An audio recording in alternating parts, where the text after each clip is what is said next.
This is the Vulcan Performance Movement Workshop. So the 4 base movements that you guys go through in here, the deadlift, the squat, the push-up, and the pull-up, we are going to go over the gold standard of all these positions. So something I want you to know right off the bat, when you're in here doing 100 reps of something, you're not going to be in the gold standard, but you want to be as close to it as possible. So my job today is to show you what is the best possible form you can have for these movements, and then how you can get your body to that place where, because some of these movements you might not be able to do. We're going to talk about how you can actually train to get into those positions. So that is what we're going to go over. My name is Sean, and I think whenever you do something like this, you need to know why the person who's speaking has the qualifications to actually talk to you about this. So other than I'm a physical therapist, doctor of physical therapy, I own Vulcan Performance Rehab and Recovery. I think the biggest reason why I can talk about this is I've spent my entire career focused on human movement and human performance.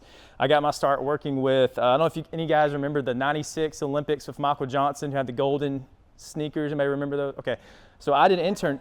Yeah. So I did an internship out at the Michael Johnson Performance Center in Texas, where they had guys like Odell Beckham coming in, they had professional athletes coming in, so I got to see how they actually worked with these guys and how they measured human performance. So my background is in that. I've trained athletes from 8-year-olds trying to learn how to run to literally 28-year-olds who are competing for the NFL Combine. So I've done a lot of stuff like that. We've moved that into how we practice in physical therapy. We take a lot of that for what we do. And on top of that, I have I'm a certified strength and conditioning specialist, USA Sports Performance Coach. It has to do with a lot of Olympic lifting. I Olympic lifted for years before I was a PT. Blood flow restriction for elite fitness. A ton of stuff that kind of tells you that I am a movement specialist. And that is all we're focused on today is movement.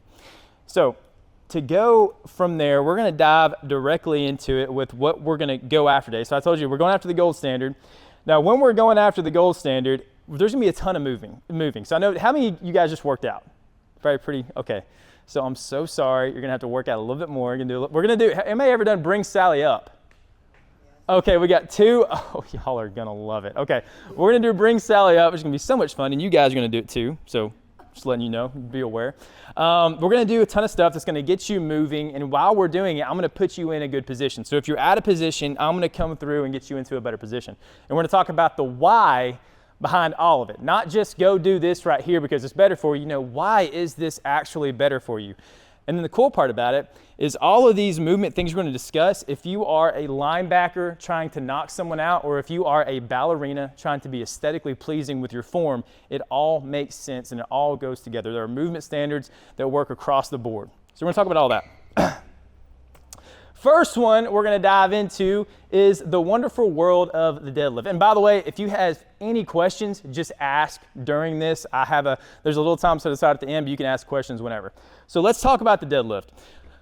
Now I'm going to break a few rules here, because if you look at this picture that's up here, okay, yeah.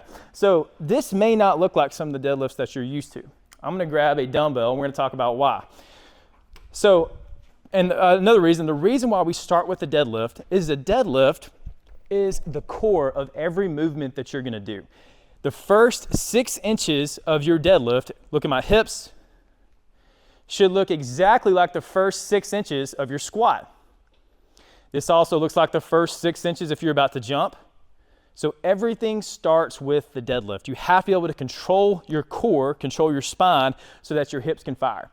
So one of the things that's going to be a little different here is you've probably seen a lot of deadlifts like this, okay? This is a squat, all right? This is not a deadlift. You probably see this a ton, and this may be a few guys. So we want to adjust out of this. A deadlift, I'm going to use, let's see, Annie, come up here. I'm going to use you.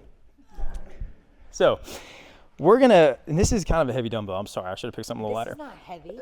Okay, you're going to be here for about 2 minutes in a deadlift position, so be ready. I love deadlifts. All right, go ahead and just pick the dumbbell. Get it about a credit card height off the ground, not far off the ground. All right, I was about to say. All right, come down to the deadlift. Now I want to talk about something. So right now, think about how your back feels. Think about how this feels. Now I want you to move this dumbbell away from your body. How much more force do you feel on your back when you do that? Oh, a lot. A ton more force. Yeah. Okay, when she brings it back in, it's closer to her center mass. She has less force. It's better for her back. You can go ahead and set it down. So now if we do this squat deadlift, go ahead and do like a squat deadlift where your hips are low, more so squatting it. Yep. But I want you to get it away from your body a little bit more. So squat down, drop the hips, keep dropping. Okay, look how the distance. I can't hold that up. That's the point. Look at the distance between the dumbbell and her low back. Okay, now go to a perfect deadlift, a good deadlift position. Now look at the distance. It's so much closer together. You can drop it, thank you.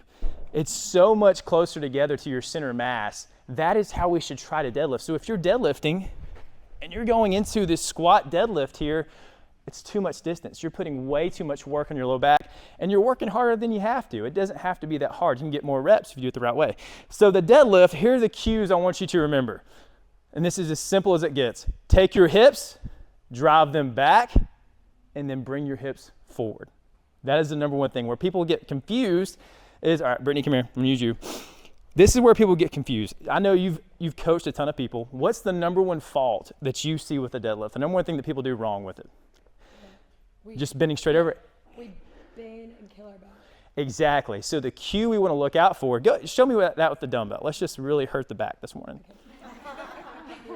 Shoulders. Yeah, y'all see that rounding? See all this? Okay, now what is she thinking in her head? In our heads we think, okay, I got a deadlift, I've got to go down and pick it up. So you end up leading with the chest. That's the last thing you want to do. So lead with the chest again, do a bad one. All this rounding happens, that's not good. I'll come back up. Now, first thing I want you to do is send your hips back. Look at the difference in her spine. It's totally flat. Go ahead and drop it. That is the cue that you have to live with. When you initiate with the hips are the driver for all movements. So when she does that, it's going to tell her core, okay, I've got to brace my spine because the hips have to fire. So if you're thinking about, this is another thing with the deadlift, if you're driving down the road, your car, the body of your car, the chassis of your car, that is your spine. If the chassis of your car is missing a few bolts, you're not going to go down the road. You can have a V8 Hemi engine and it's not going to drive that car down the road. This is your V8. Your glutes are the strongest thing you got. The quads are more like a 4-cylinder, so we want to try to use these as much as possible. But you can be totally jacked here and have no core control, and you won't be able to do this without pain or without injury down the road. So that's the first thing with the deadlift I want to talk about. I have a little thing on here, so it's a hip hinge. I have a little thing on here called a knee check. So if you are deadlifting and you are going down and you can't see your toes, because your knees are over your toes, you're in that squat deadlift position. These are all checks you can do while you're working out. But if you're deadlifting, the hips are back, you can see your feet, you're in a good position.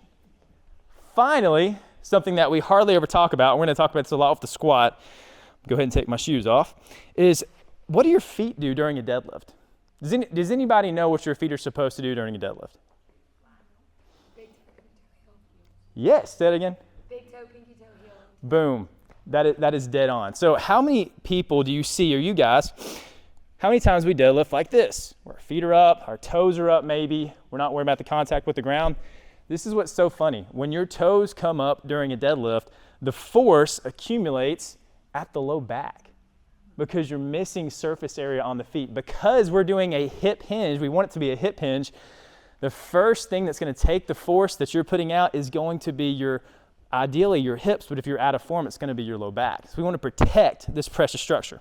So the 3 points of contact, the heel, the pinky, or the fifth metatarsal, and then the big toe is jammed into the ground. And you can tell a good deadlift or a bad deadlift or a good squat versus a bad squat based off the arches of my feet. Okay, Brittany, come here again. Use you again. Oh, you got to take your shoes off, sorry. Hope your feet don't smell. Okay, so yeah, face everybody. Everybody look at her feet. Okay, so she's gonna have her heel, her pinky, or big toe into the ground. You can see her arches are not flattened out. So go ahead and give me a little bit of a deadlift. Yep, go into this position. I'm gonna add something to you. So right now, her feet are a little bit flat. So this isn't such a bad thing, but we can have more control here. I want you to take your knees, and I want you to push against my hands. Push hard, push hard, push hard. Do you see her arches start to come up? Push hard. So her arches start to accentuate a little bit more. That's what we want. Now, this is how you can tell if you have a broken position. Let your knees collapse, and look what happens to her ankles. Okay, so when her knees collapse, she loses all of her support here. Most of your support comes from the arch of your feet when you're talking about surface area. Okay, now drive your knees out, and then look at the difference. Then you can also drive your big toes near the ground a little more. Yeah, so the more you have this good, complete surface area, we call it a claw, you're clawing yourself into the ground. You're gonna be able to explode a lot more out of a deadlift and do more reps this way, okay? Sweet, thank you. Starting to cramp. Does anybody have any questions on the deadlift before I go on? Any movement questions? What you got? I'm sweating so bad. Like more of like a straight leg deadlift versus a squat tight deadlift. Yeah, yeah. So all. And tightness in hamstrings, because we have a lot of women who are very tight in the hamstrings. It's a great question. So we talked about this a little bit when I did this at Homewood. If you have someone who has really tight, so the beautiful thing about doing perfect form on stuff is you are going to run into movement issues, like range of motion issues. If your hamstrings are tight, let's say I get to here and my hamstrings, I just can't go anymore. I'm done, this is it. And you start seeing that back round because the hamstrings are pulling. I may take somebody and say, hey, this is it. This is as far as I want you to go because you've got to learn this position. As they learn that position though, they're going to be able to get further and further down because the hamstrings are going to adapt. Everything you do with movement is brain to muscle connection. Do you have a towel? I'm sweating like crazy right now. I'm just dripping. But everything, all of this stuff, and that's good for all. When we talk about the pull-ups, thank you so much. The pull-ups are probably the biggest one because you will see with the pull-up, how many of you guys can actually do a strict pull-up? One pull-up. Okay, yeah, this is so normal. A pull-up is the hardest movement for a woman to do. It is. So it's probably the movement you should train the most and try to get the most out of. If you can do one pull-up, you are head and shoulders above the rest of the world. It's pretty crazy. So when we get to the pull-up, we'll talk about what are some things you can do to neurologically connect the brain to what you're trying to do from a pull-up motion. But for all of these things, the more you train it, the more you learn a good position, as long as you're hanging out in a good position. Any other questions on the deadlift?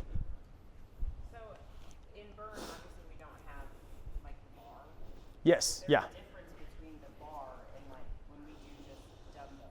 Absolutely. So the good thing is if you're doing a lot of suitcase deadlifts where the item is by your side, then you're already automatically over your center mass. So you don't have to think about as much doing it in front of you. Now you're gonna have to worry about things being in front of you when you're doing like a single dumbbell or you're doing a kettlebell in front of you. You might have to worry about it this way. But with generally, you can keep a dumbbell or a kettlebell closer to your center mass. But as soon as it gets out in front of you, you've got to focus more on sending the hips back. But that's the main difference, I would say. But when in doubt, send the hips back, no matter the movement. Anything else? Oh, sorry, you're stretching. All right, so going into the sister of the deadlift, the squat. So we start with the deadlift because the deadlift is the core of all things. There's one cue that's different on the squat, and we're gonna get there. So again, those first 6 inches is the exact same. Now look at my first 6 inches from the feet as well. I've got that claw on the ground, I've got my 3 points of contact, I've got a great surface area. I'm not coming up here. I've got my feet fully on the ground, I'm in that 6-inch position. Let's just do this. Annie, what's some of the biggest squat faults that you see? What are some of the problems that you see of squatting in here? Range of motion. Show me what you're talking about. Let's go through it. Range of motion will go halfway down and then your chest drops. Yeah. That's the biggest one. Mhm. It's they don't want to go all the way down. Hips are tight, Mhm. hamstrings are tight, or they'll curve in. We don't see as much knees over toes as Some of it, it's a but lot of it's more chest like drop. their chest is like, it's one of the. Depends on where the dumbbell is. Because then Yeah. a chest up, as much as we push with chest up, it then becomes like a curving in on the hips on the way down while keeping the chest up. So it's like a compensation of the hips. Absolutely, yeah. In or up. So the hips are going to be tight for that, but also the ankles are a big deal. If you have really tight ankles will restrict your squat more than anything else. Wish we had an example of that. Well, going through the squat, what you're going to look for, so the first 6 inches are the same. So I'm in my deadlift position. And now from here, this is the one difference in the whole thing. You're going to have to drive your knees out hard as you go through that squat. Okay? If you are squatting, Brittany, come here again. I'm going to use you again. So give me your squat. Yeah, feet normal position. Okay. It's a great looking squat. We're going to pick on you, bring Sally up in a second though. Perfect. So just like we said with the deadlift, when these knees collapse, look at that broken position. That is not a pretty position.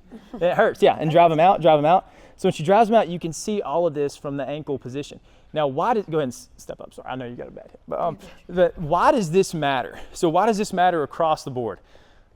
Anybody who Michael Jordan is? I mean, yeah, okay. So Michael Jordan still has the highest recorded vertical in NBA history. It's absolutely insane, had a 48-inch vertical.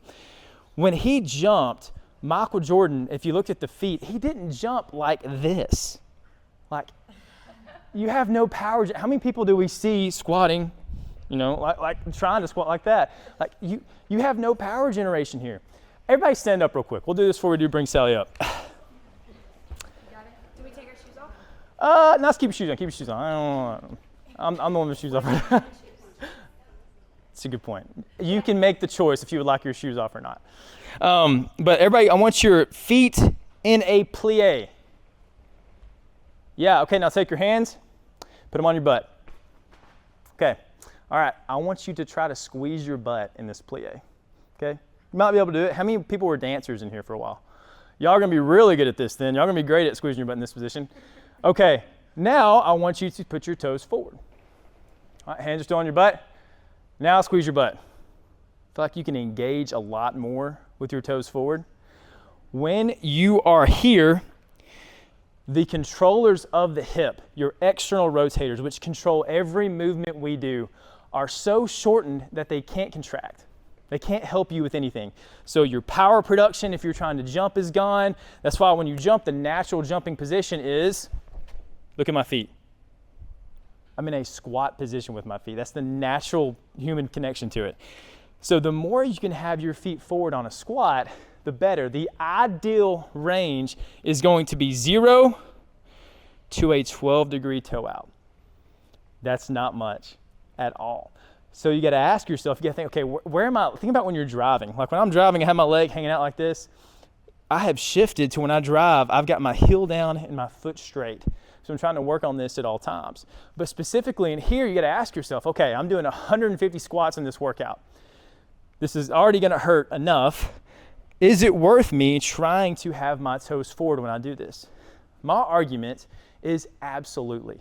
If you want to do this for longevity, if you want to do this for the rest of your life, and if you want to have, this is the cool thing about all this, if you want to have the aesthetics that you really want, if you want to build a better body, then doing perfect form is going to give you those aesthetics far more than just sloppily doing things, far more.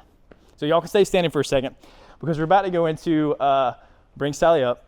I'll give you some cues for this. And if you are a trainer, by the way, when we do this, you have to use at least a 30-pound dumbbell. At least a 30-pound dumbbell. Robin, you want to hold the thing? So I'm going to play the song and describe it to you guys. Hey, real quick too, though. I'm sorry. You were a dancer, right? Can you come up to the middle real quick? I know. I love it when dancers are in here. So can you give me a plie? Show me a plie. That is just so pretty. Okay, everybody look at, go ahead and come up, face to the side. Everybody look at her knee angle when she does this plie. Where are her knees? They're in line with the toe. They're not collapsed in, okay? Now look at my plie. I've got no plie range of motion, so when I do this, it's just disgusting. So why does this matter? If I'm a linebacker and I'm trying to hit somebody, my toes are forward, I'm going toward the object. How do we read beauty? We read beauty in lines and symmetry. So if she's in that plie and she's like this, I'm sorry, she's not making the nutcracker. They're not going to bring her in there to do this. But go back to your plie. Because she's danced, she has recruited external rotation at the hip. She can actually hold this position. So all of these things match up with everything you're going to do in life. Thank you. I appreciate that. Okay, so bring Sally up. I'm going to play the song. When the guy in the song says, bring Sally up, you stand up. When he says, bring Sally down, you go down. And I'm looking for perfect squat form when you do it. The problem is you may be down there for like 30 or 40 seconds. So just get ready. All right.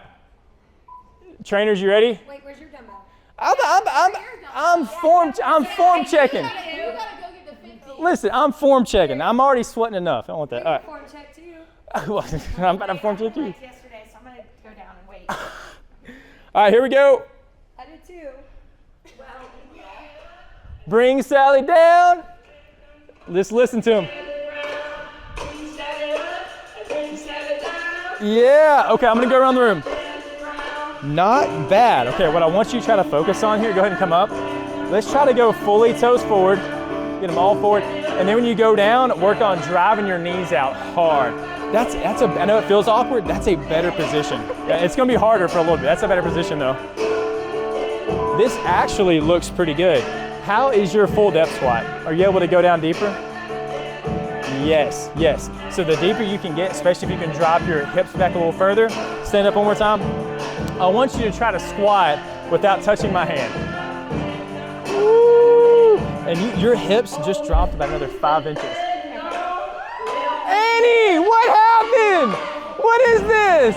Good job, you can come up. But I would try to keep your knees back so you can get a little deeper in that squat, okay? All right, all right, all right. Oh man, the trainers are dropping dumbbells, I love it. Okay, all right, this is not so bad. Because my back does hurt when I do squats. Okay, in a second, whenever we break after this, I want you to do the same thing and we'll talk about it then. Okay. But in general, you've already got a pretty wide base of support. Bring your feet into shoulder width, still having your toes forward, and now when you go to squat, think about driving your knees up. Push your knees against my hands. Okay. Yes. Okay. Okay, relax and come back up. When you So my legs are too wide. Yes. Well, also, it has to do with the driving the knees out. When you drive your knees out, that's how you recruit low back stability. And I'll talk about that in a second too, but try it with this form.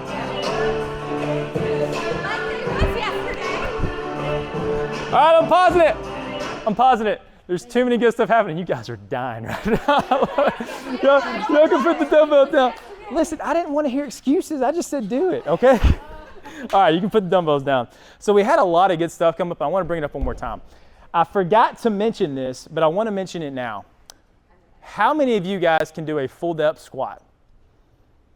Well, what does that look like? Body weight or with weight?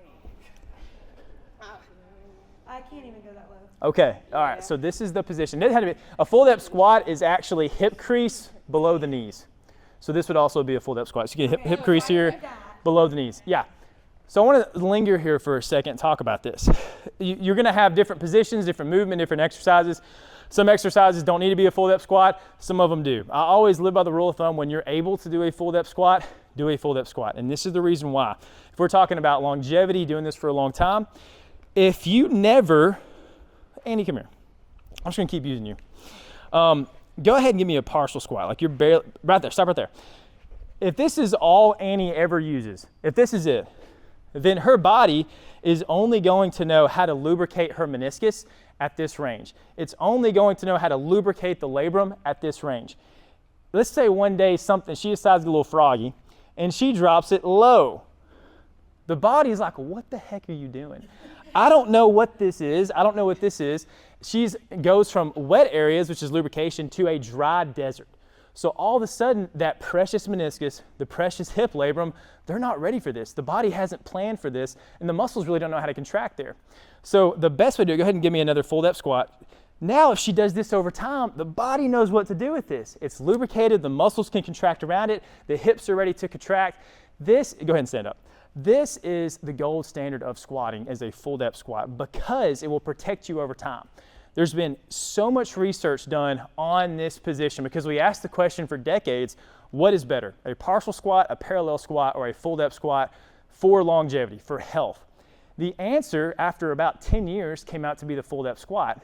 The reason why is if we continue to go to a parallel squat here, parallel squat. Oh. Yeah, if she just goes to a parallel squat, again, she's not using those full ranges, but this at the knee is actually the most compressive position at the knee. When she is in a parallel squat, the patella, the femur, and the tibia are all in contact and they're all grinding on one another. Especially if we were just doing bring Sally up. If you're here for 30 seconds, that's a lot of friction. Well, the funny thing is, what we found in the research is when you drop down to a full depth squat, the femur, the patella, and the tibia are floating. They're not in contact at all. It's a different aspect. Now, can you get in a full depth squat? That's the question. We don't know. We're going to talk about some ways you can do that. But this is the gold standard. Again, if you can do this, it's going to help you all throughout life. And this is a little funny asterisk segue. But for years, and this is maybe a little bit too much, but for years, when women gave birth, the ideal position was actually a full depth squat. because things are just in a better position that way. That's all I'm going to say about it. What you got? Yes. Are there times when your feet should be like shoulder width apart and times where they should be a little bit further apart than that, or is it always shoulder width for squats and We do sumos. So Yes, I was going to talk about sumos too. So great question. I think the best way to answer that is if you were a mobility master, you had all the range of motion in the world, then ideally everything you do would be more of a toe forward position. Because of that hip thing I talked about, you have more power and control at that position. so that what's toe forward, is that shoulder width or is that It depends. That's where it depends more on your anatomy. We talked about hip width a minute ago. We'll get back to that. But ideally, your shoulders are going to be slightly out, or your feet are going to be slightly outside of your shoulders. You don't really want to be too wide, because the wider you are, the harder it is to drive those knees out. You're more likely to collapse. So with the sumo, like we were talking about, let's talk about the difference between the sumo and the squat that we're doing right now. When I am in a sumo position here, this is why powerlifters made the sumo position famous. Why they did it is because it's so much more, joint congruency is the word. Basically, your femur is just shoved into your acetabulum because the acetabulum actually faces at this angle. So when your femurs are here, you have a ton of joint congruency. The problem is when you're sumo deadlifting a ton and when you come in here is that is two joints that are just like this every time you do it. And you're relying on your anatomy. You're relying on bone, you're relying on your hip labrum, you're relying on ligaments. When you're here and you drive those knees out, you're not relying on your inert tissue, a tissue you can't contract. You're relying on muscular tissue. That's what we want everything to come back to. You want to have your muscles get control of all the movements because it protects those inert tissues like your ligaments, your tendons, your bone, all of that stuff. So I know I segued off. Did that answer your question though?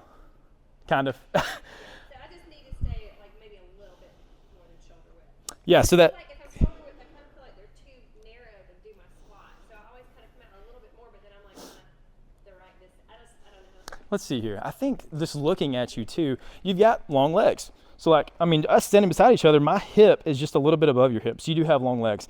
So for you to have a narrow position is going to be a lot harder. Now, if you had someone in here who had shorter legs, they're going to be a lot more narrow than you. Because you're longer, you can afford to get wider. A little different for everybody. Exactly, because you can. It comes down to this: can you get your knees outside of your toes? If the answer is yes, then that whatever width you just did that with is fine. Basically, let's say that. I want to bring something else up. Okay, what's your name? Nikki. Nikki, come here, Nikki. So Nikki brought up a great thing. Do that first squat you did where you were super wide. So this is what we're talking about. Always hurts when we do squats. That's the first thing she told me. She said her back hurts when she does squats. She was in this wide position. There's a few things here we can break down. First off, we can see your toes coming out. So we want to make sure we're clawing the ground. But this is pretty wide. You can see how outside of the hip she is. Bring your feet in a little bit. Let's do the adjustment that we did a minute ago. What this allows her to do, it allows her to squat, but also I asked Nikki to push her knees against my hands. And she started to externally rotate through the hip. And when we did that a minute ago, you said that already feels better. It does. Mm-hmm. Yeah, you can go and stand up. So the reason being is because it's that muscular involvement. If you are not driving your knees out, again, you're just hanging out on the ligaments. But when you drive out, you recruit hip external rotation. And the funny thing is, and I'm really going to do the whole here, I teach at UAB in Sanford. I teach some PT classes there. And I ask all the students, can you guys name any hip internal rotators? And they'll sit there and just boom, just list them out. There's like 24 of them. And then I'll say, can you name any hip external rotators? I'm sorry, low back external rotators. And I said the same thing for low back a minute ago. There's not any. The low back external rotation, the low back stability, when you think about external rotation, just think about stability. All of your low back stability comes from your hips. So if your back is hurting and your hips aren't doing anything, that makes sense. But if you're driving out, you're going to stabilize your low back. I wanted to touch on that. Thank you. Yeah, really quick. Yeah. Will you explain, so I know we all talk about it, we talk about this y'all one-on-one, but like your shoes remind me, and I know you probably wore those because you wore shoes today, but black shoes, about how that makes such a difference and how it makes a difference, like why you took your shoes off because you have on them. We've sent out. Absolutely, yeah. Hey, we do. on leg days, let's try some Metcons and flat shoes. I've made people take their shoes off. Yeah. These are my Brooks. I love my Brooks because they're so comfortable. But can you guys see this lift on the heel? I think this is, I'm not sure. I know, anybody have any Metcons in here? Anybody wearing a pair of Metcons? Yeah, so Metcons have a built-in 9mm lift, which is incredibly small compared to shoes like this. So the biggest thing that you're gonna wash out, especially those Metcons have a hard bottom, these have a soft bottom. So if you've ever stood on a balance pad, it's essentially what you're doing when you're wearing running shoes. They're made so your foot will strike a certain way when you run, so they're good for that. But in here, they're not as good. And another thing is, her working out in those Metcons versus me working out in Brooks is gonna be a lot more advantageous to her ankles than to mine. Because now, I guess the more drastic comparison would be like a high heel. If you worked out in high heels, how bad would your ankle range of motion be? Yeah, so now we can bring that down a little bit and say, okay, this is my high heel that I'm working out in. It's gonna affect my ankle range of motion, especially if you're trying to master a full depth squat. It's gonna affect all of it. I feel like you can feel the floor too. Absolutely. That big toe, pinky toe heel in the ground does not even apply when you have a bunch of shoes. You can't, you know, I'm not a bunch of shoes, a bunch of lift in your shoe. You can't fully do that, but you can feel it in that, can't you? Well, I started working out in Hokas, and let's Oh yeah. I was like, get those things off. yeah, big difference. A lot of cushion there, yeah. Today was core and conditioning. You're fine. You're fine. Yeah, I did not mean to call you out. I was bad just. plantar fasciitis in my feet, so I have trouble if I don't have shoes that have like a lot of like squish. If I wear flat, like hard shoes, it hurts my feet a lot. Which this floor helps, but like if we were to run and I was in flat shoes, like I would have to stop. You would feel it. Feet That's hurt really something bad. where I have been like with, and I know they have too.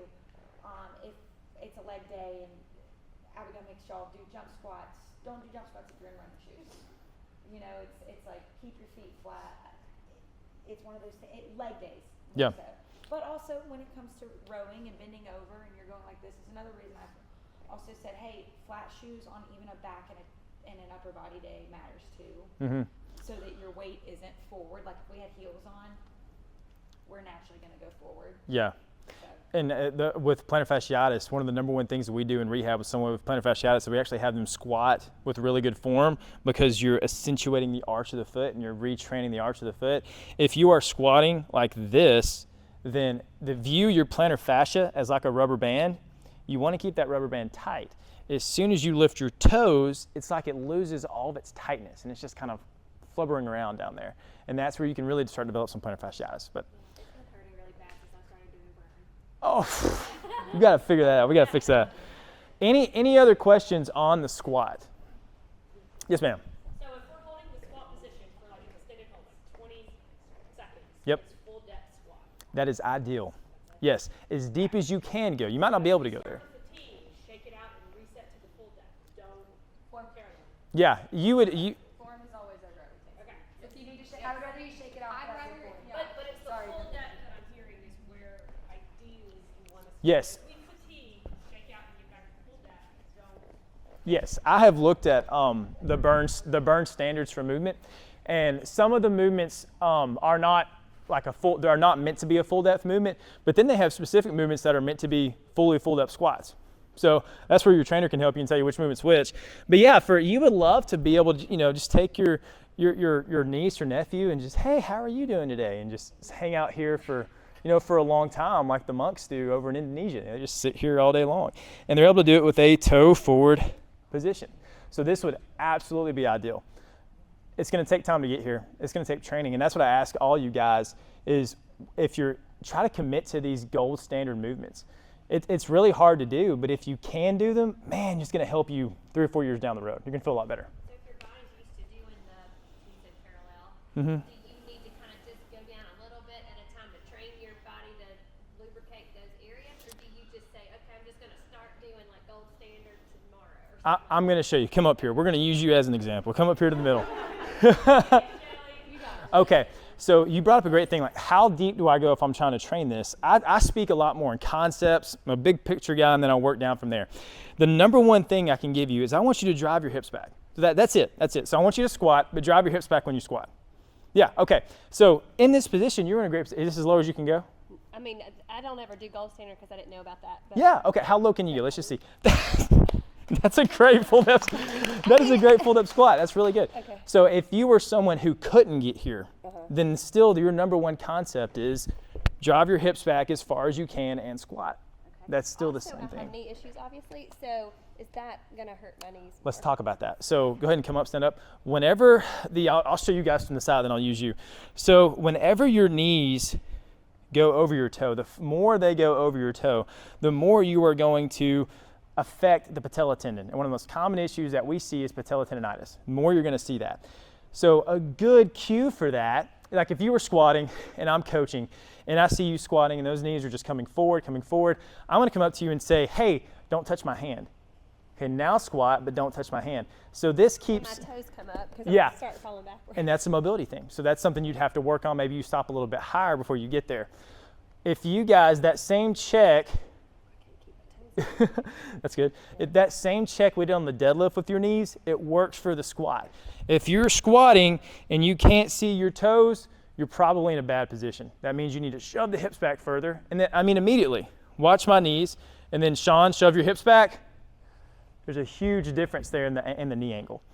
So again, that is the cue I want you to just have etched into your mind is shove the hips back, deadlifting and squatting. Thank you. Yeah. Sweet. Yeah.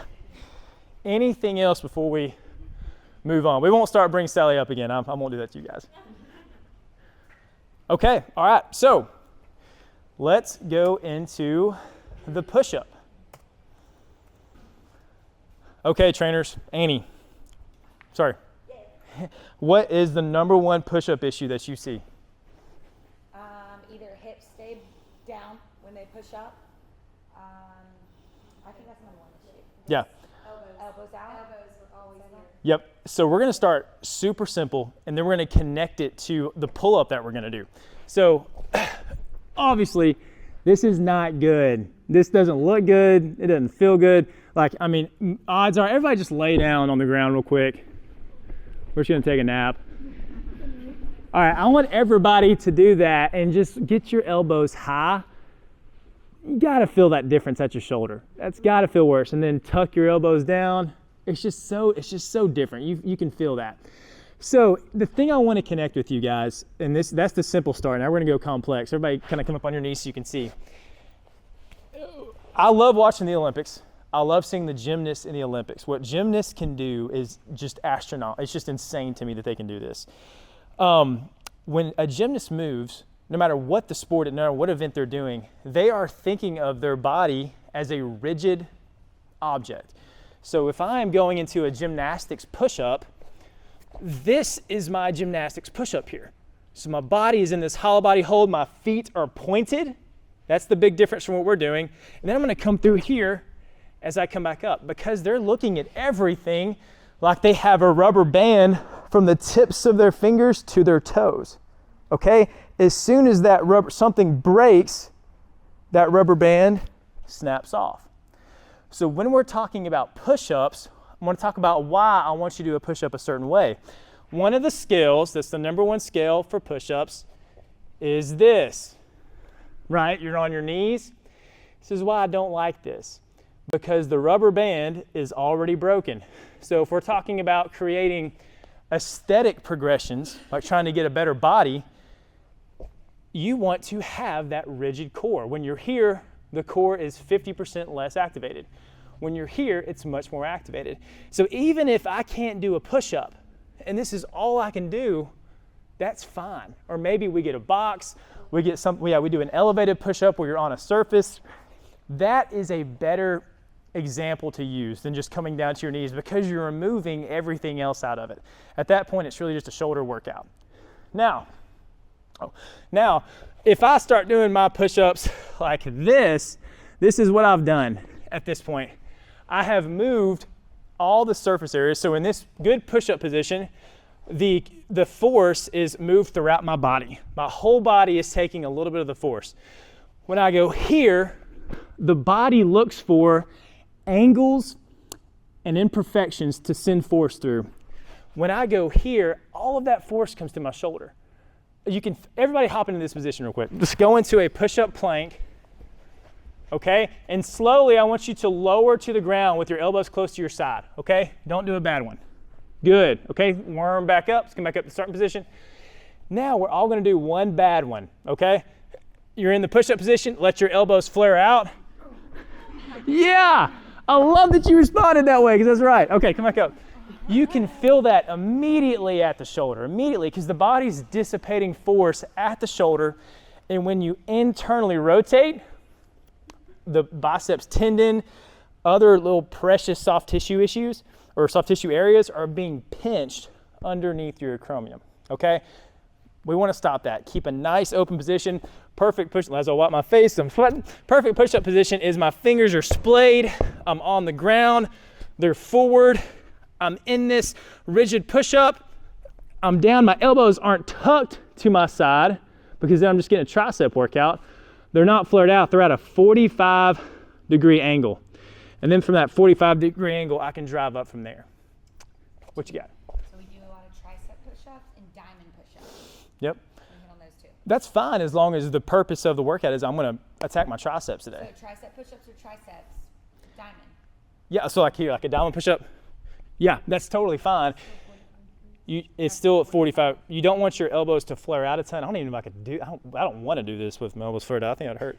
But you can either tuck them to your side, because again, if the focus is to go after triceps, you can make this a really tricep dominant movement, and you're not going to hurt your body anymore. It's going to feel more at your triceps. So you can tuck them, but still a 45-degree angle is the ideal position, even for a diamond push-up. So, yeah. Any questions on the push-up after we've talked about the form? Can we talk about the alignment with your hips to your shoulder blades? So it Yes. looks like your hips are either in line with your shoulder blades or a little bit higher than your shoulder blades. Where are they right now? In line. Close in line. So typically, we're told to kind of tuck them under More like here? a little bit. To make that form. You want your hips direct. You want your back. I tell you what, let's try this. Do that when your butt's in the mirror. Yeah. So we see a lot of this right here. So then we say hips down, and I think that's where May feel like you're tucking under here, but we've always said, so just picture it in line with my shoulder. yeah, like you should be able to balance something on your back while you do a push-up. Or like when we tell y'all to do your butt, Yeah. a lot of You put this on my back? A low plank looks like this. So when we say keep your butt down, tuck it in. Oh, we Hey, say look tuck at it his in. water bottle. Can you balance something on your back while you're in a push-up? That is no. It's still on there, you're fine. That is the ideal position. So if I'm here, odds are it's going to roll back or move. Rephrase, when you've heard us say tuck in, we don't mean this. We mean it's looking like this. Tuck in. Lock out. Just keeping that back literally straight. Yes, exactly. Come balance a dumbbell on you next time. Thanks for helping. Yeah. Yeah. In all of these positions, that's kind of the same thing, is you want the core controlled and locked out. Okay? To dive into. Yeah. We have a lot of divers. Yeah. Oh yeah. I'm so glad y'all brought this up, because now you're reminding me of things that I forgot to mention. So let me backtrack a little bit. If I go back to because I want to connect all this. This all needs to be connected. If I go back to the very first one, the deadlift, one of the best cues, because again, people tend to lead with their chest and they round their back out. Let's do this. Everybody stand up again for me real quick.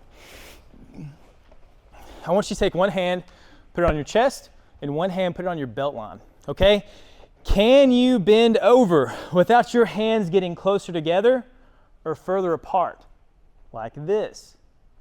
If you can, then you have good spinal awareness and good motor control around your spine. If you can't, if you're doing this every time or doing this, then this is something you need to work on, because you don't have good motor control of your spine. This comes all the way back to the push-up. First off, if I can't control my spine here, then I'm going to be in this awkward position. And then it also comes back to what you just asked about the head. So cervical spine is a part of the thoracic spine and the lumbar spine. It's all connected. All right, I'm going to ask this question too. How many of you guys have ever seen a Batman movie? Okay.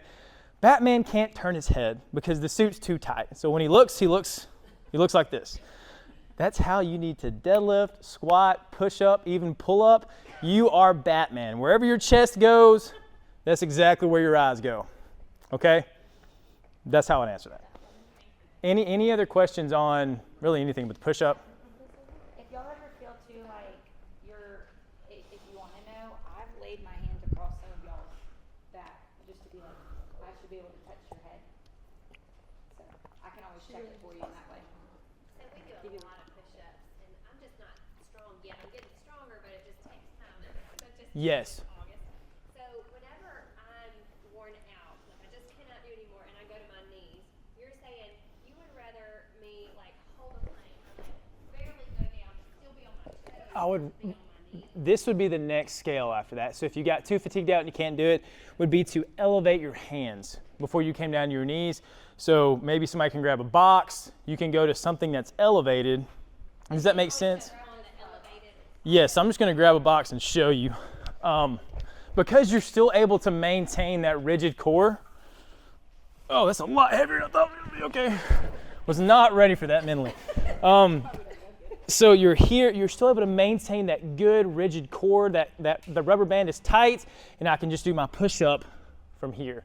This is exponentially easier doing it this way. So I would say go to this before you go to your knees if you can. Yeah. Anything else on the push-up? I haven't brought up breathing. I can. Do you have a specific question on breathing? I hold my breath, so. Don't do that. That's my. Another thing too, we want to take from this workshop, we were just talking about it because Hoover and Homewood just had theirs last time. It's been a burn standard to drop to your knees, and we've just known that as trainers. It's a type of push-up, but when it comes to form, I think that this is something that we are going to start cueing. Hoover and Homewood just started cueing it as of last Saturday. Knees, they're still fine to do knees if need be. Yeah, if you can't get to a box, yeah. But yeah, like if we are in the course of strengthening or fatigue, then we definitely want to keep form first. And if this is going to be, like he said, better for with the push-up? goals, aka I'd say yeah. goals, let's take You have to it show me one what you're rep talking about. I'm not sure. elevation first and let knees be the last resort. Oh, So we yes, ain't that'd be, giving y'all, yeah. hey, here's the best, and then taking you straight to the most modified. So I think the best way that we can meet is in the middle, and that's taking it to an elevated position before we drop to our knees. So now we're actually not modding you down. We are. Sorry. We're barely modding you down. Well, and Brittany brought up a great thing there. So if you are going to your knees, we call eccentric or negatives. We'll talk about this a lot with the pull-up. Instead of starting here and just pushing up from here, get in a good position, do the negative, and then worm back up on your knees. Knees back up, negative, and come back up. The body's twice as strong during a negative or an eccentric, so you're going to learn twice as fast. So it's a great way to progressively move yourself into a good push-up position. Yeah, and with breathing, I'm not forgetting you. Oh, sorry, over here. Okay, breathing. But I was forgetting you. I just thought you heard. The ideal situation is whenever you are contracting, I'm pushing, I'm pulling, I'm coming up from a squat. That is when you breathe out. When you're coming down, you're breathing in. That's the main thing. We don't, a Valsalva maneuver, which is when you're like, you're trying to push a lot of weight, that's really got a bad rap. If you're healthy, you should be able to do a Valsalva. If you're pregnant, you still should be able to do one, but there's no reason to try to do it. Honestly, I would say no.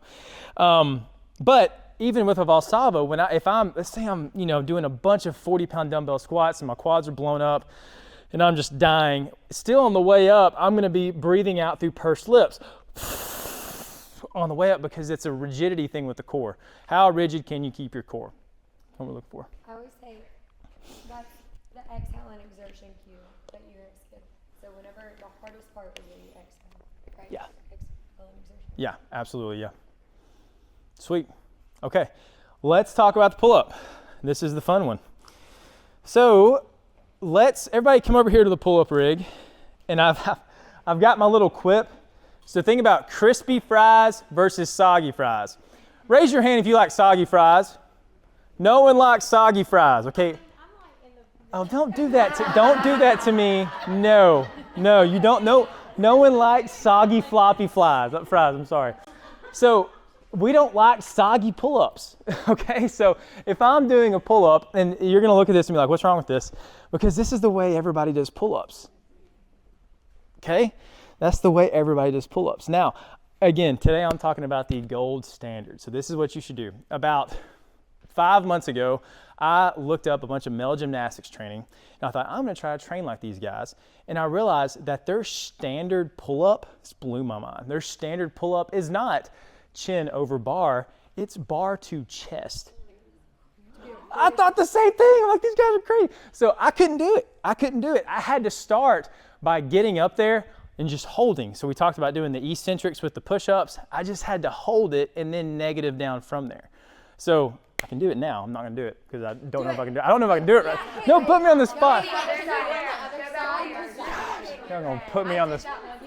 I haven't done it. Okay, all right, fine. Let's see. Yeah, okay, I can do it. Thank y'all.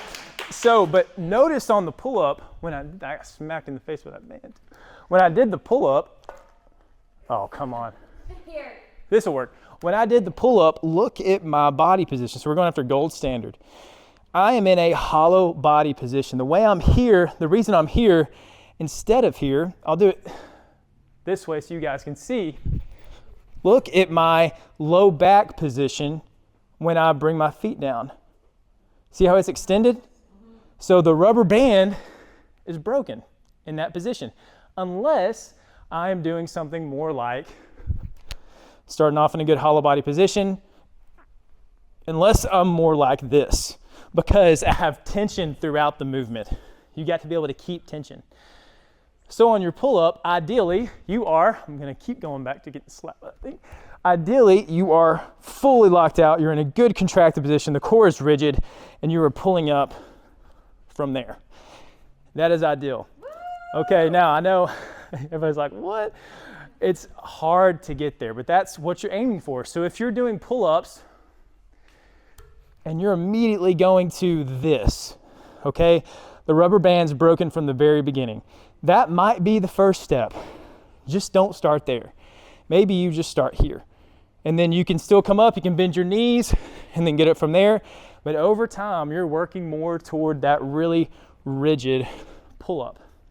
If you're training this, if you're trying to do this, I mean, the reason we all come to the gym is to try to look better, right? Like, I mean, that's basically that's why I'm doing it. So if that's what you're going for, and let's say you're getting 3 pull-ups like this.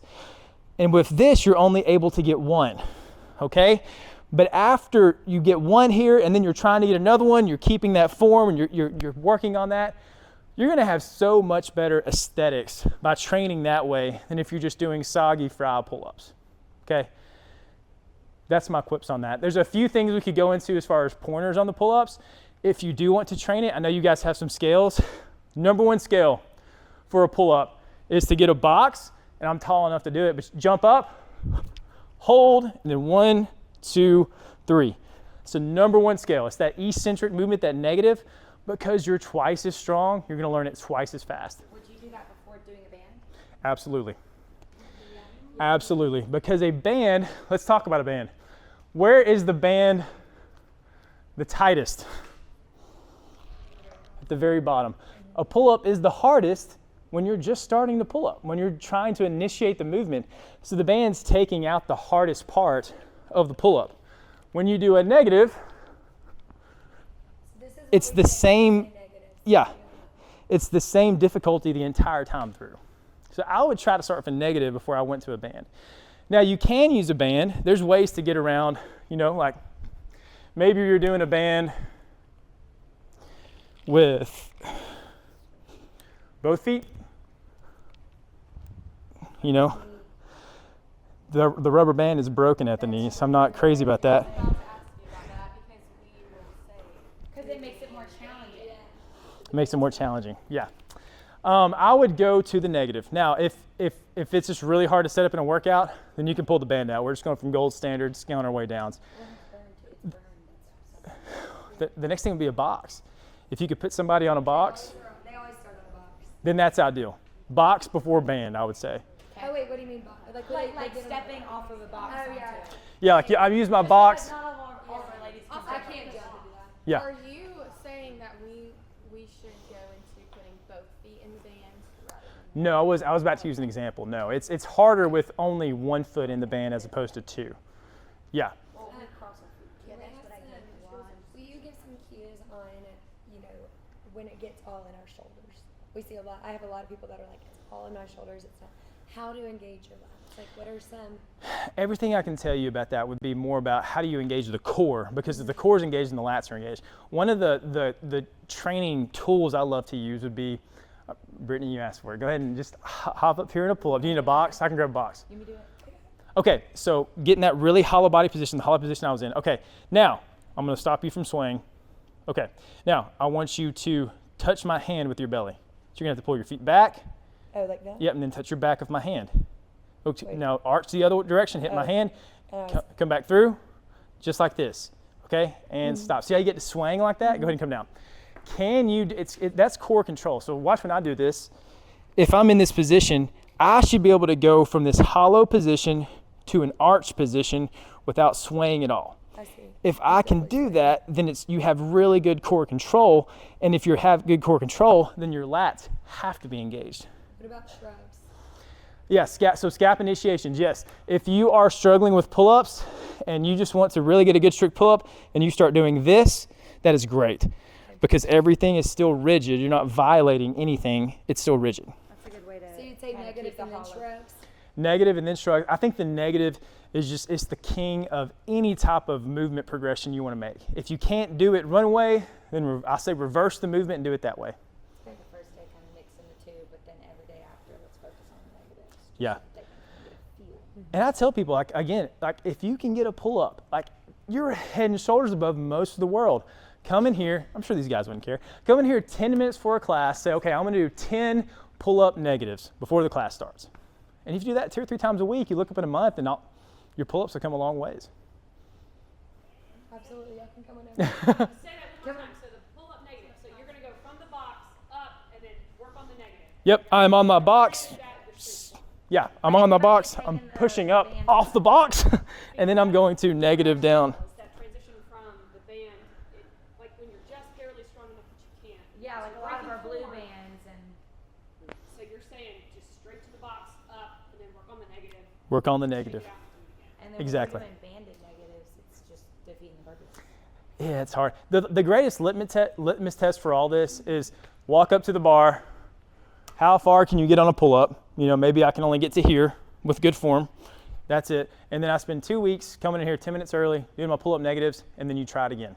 How far can you get up? And I guarantee you'll be a lot higher up. Yeah. So like when we're at the pull-ups in the class, and, you know, fast paced, and we're doing as many as we can, but Yeah. maybe we're not. I mean, like I'm just trying to do them, but my form's not the best. Should I just kind of like try to zone out for Yeah. that and just do like just do my Pull-up bars, notice how we rarely give you rep goals over here. We rarely give you, when we don't really push it, that's why. Because it's gonna be at your pace, your time.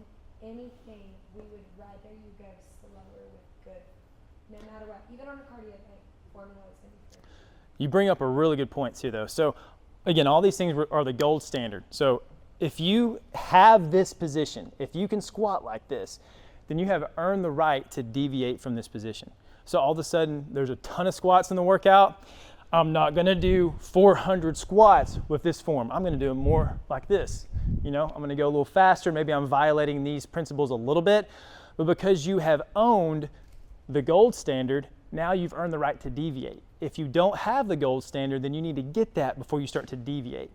So I would always slow it down to make sure your body can do what it needs to do.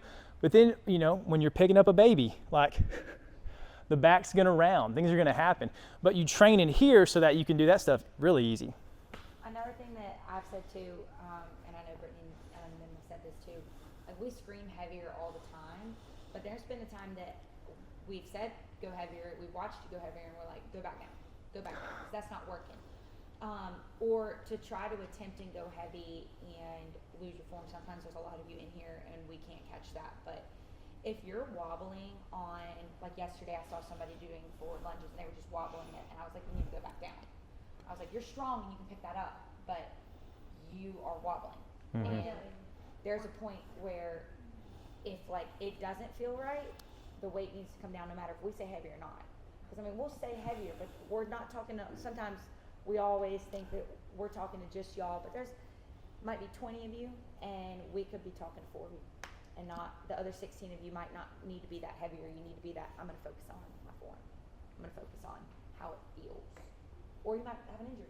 If you are being forced, not choosing, but you're being forced to deviate from the gold standard, that is your cue to adjust your weight accordingly. Yeah. And let this be another point. If as trainers, y'all feedback us. If we tell you to do something and it ain't working, you tell us right back no. I See, expect I'll you do to. that. I And do. I feel bad for expect telling you to. guys. No, Like yesterday, no. Abigail goes, "Go heavier." I was like, "Okay." Okay. I'm trying. Abigail has a lot of apologies to give out, but Zero. y'all can tell Abigail no. Don't worry, it's not gonna hurt her feelings. Any other questions on the pull-up? Okay. I was going to go over that. Yeah, we can go over that. I think, honestly, if you go into a really wide position, it's just going to be immediately harder, so you won't want to do it. Like if this is so much harder of a pull-up than the other one, and you're going to feel that a little bit more. Boxes, because that's what I'm trying to vision in my head, is like I'm standing on the box. Yes, I can show you that. Yes, I can show you that. Okay. I think I might have. You might Go go back there. You're gonna hit your head. Okay, yeah. Because you're. Thank y'all for looking out for me. So I think I overkilled the box. This is really high. But basically, you're starting on the box. I'm getting my chin in the position I want it. I'm here, and then I'm negativing down. Yeah. This is severe overkill. You don't need something that big. We use the little Well, we have to use the little to ones. step up to that. Oh, Yeah, so the little ones are for the big ones, and then all the other ones are fun. I was just working on my squat depth. Yeah. Hit a few step ups. Yeah, yeah. Yeah, so let's get a little more detailed. But so hook gripping in gymnastics is when your thumb is wrapped around your forefinger, your pointer finger. This is a gymnastics hook grip. That is what all gymnasts are going to try to do. So this would be the gold standard. It's not as big of a deal, but if you want to do it, this is it. That's what you want to do. If you're hanging on like this, you're not violating any of our body stuff, so it's not too big of a deal, I would To say. me, whenever I wrap my thumb, I feel more grip strength. Like I feel safer on the bar. Yeah. Yeah, I have somebody tell me not to do that with the, like with your thumb grip. With the fall, so there is something called a false grip, which is like if you watch in the Olympics, like when they're on the bars, a false grip is when almost my entire hand is over like this. And that's actually the easiest position because you've shortened the distance between the bar and your center of mass. There's less distance, so you can actually hold on for a lot longer. I was really just talking about your thumb over. Yeah, don't worry about it. Yeah, the gold standard is the hook grip. Now, how do you get muscle up? Never Sorry. seen that. Oh gosh, I can't do it on the, oh, can I do it on these? You can do it on the outside. So I mean, if you want me to show, so basically, it's a, Nobody does a muscle up in here. This is for my own personal. I Well- want to see you do it, kid. it's a good example of like all the stuff we've talked about. So like, if I am keeping a rigid core, then I should be able to, I'm gonna nail my head. Let me do it on, I said go to the end. yeah, let me do it, well, I'll do it on this one. End right there. Yeah. I've been trying to do this. But you should see all the same body mechanics when I do this. I'm hollowed. So all those body mechanics are still there. I want to try something. Hey, I want to see you do it, kid. Can you do it again? Wait, you said kid. What? Like a glide kid. I guess you don't have the room, the space to. What's it? Like a butterfly kip or like a, When you oh, like out, glide. No. that? Oh, glide kip. Yeah, like glide out. I can't. Yeah, I'm not that much of a gymnast, but I'll try. I actually don't think I can do glide kip. So I like don't think you can because you got to pull your shins Do to the bar. a full circle around the bar. I pull over. As I can. Where am I gonna do that? We wanted you guys to sure. I'm gonna end up laying on top. Thank y'all. Thank y'all. Yeah. Yeah, I would just lay on top if I did a pullover. But Any workout. yeah. So it doesn't matter if your palms out, palms in. That's a great question. That's a great question. So you're gonna have, when they say chin ups, this is a chin up. Pull up is this. It's really two different movements. For a chin up, it's really hard to do all of this because you're so short at the lats. You're gonna feel super restricted here.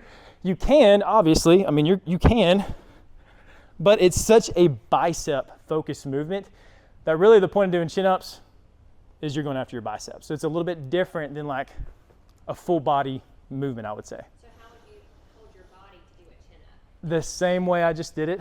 You would still try to, because you still want to keep that rubber band tight in everything you do. It's just a lot more difficult, I would say. Yeah, and you'll feel it a lot more. bicep wise. Still negatives. It could be, yeah. But I'm very weak in the biceps though. Isn't that weird? Well, are you doing full range of motion? Yeah. Well, Would you say anomaly. still negative, no bands on that same concept on everything? It's just different muscles. Negative is king. Yeah. You're doing full range of motion. Try to see. This one's harder for me. Oh, you just popped. What popped? It looks like a back. That is a lot harder for you. It's harder for me. Yeah. That is. That hurt my feet. That doesn't make sense to me why that's harder for you. It really doesn't. Do you just do more chin-ups than pull-ups? A lot of years with very close grip, like lateral movements. Do you do more chin-ups in general than pull-ups? No, I do more pull-ups. Really? Man. But when I used to train Yeah. for the aesthetic of getting larger lats, I did a Oh, lot yeah. more of this Yeah. and this, surprisingly, because you would think it would be wide. But my back grew that way. I don't know about that. I Chin-ups also are a lot feel harder like for I me. have a very, very strong Low back. low back. So, don't know Chin-ups if are a lot harder for me than pull-ups. I don't know. I know. See, that's weird, isn't it? Chin-ups are easier for me. Maybe, I don't know. It's much. Yeah. Does anybody have any questions revolving anything we talked about? I'm going to hang out for a little bit if anybody has any like individual questions, but if you have any like group focused questions, I can answer. Sweet. Well, thank y'all. I appreciate it. This was good. I enjoyed it. Yeah, thank y'all. Take it down.